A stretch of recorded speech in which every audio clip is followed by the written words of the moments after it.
Yeah. I don't know anything about the grotto. I don't even know what the grotto is. I assume it's Sure. an area Sure. of frolicking, Dave? Is that what goes on there?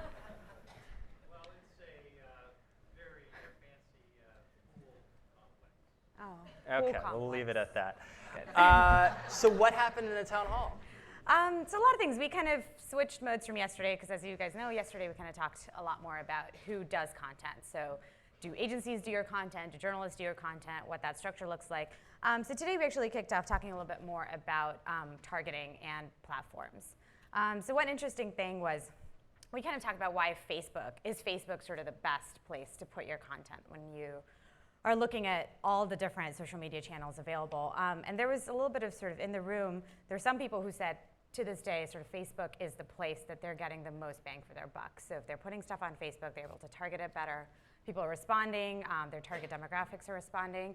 And there are other people who are kind of saying that Facebook has kind of lost its luster a little bit and they're looking more towards Instagram a little bit more. YouTube is still a really big favorite. So we talked a lot about kind of what platforms are the best place for your content and why that works. What was the sort of rationale about like losing the luster?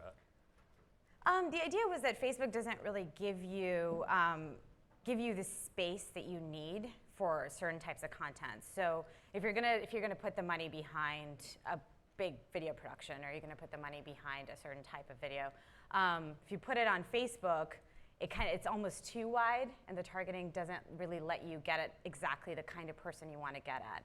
And it kind of all stemmed from this big insight that everyone kind of agreed on, which was that if you're going to do content, you want to pick a person or pick a type of person that you're going to target that content to. And Facebook was just, it's too much and too wide, and you're just not getting that kind of targeting that you really need. So I go a little bit more in depth. Any other discussions about emerging platforms? Snapchat? Yeah, actually, even more emerging than that.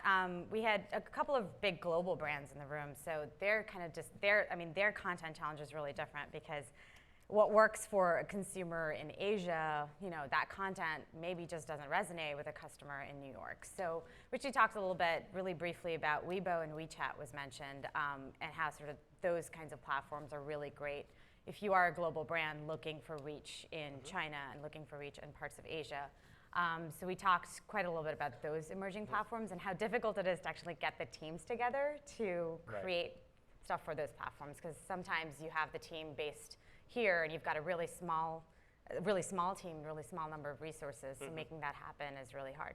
Were there any particular challenges that came up around platforms?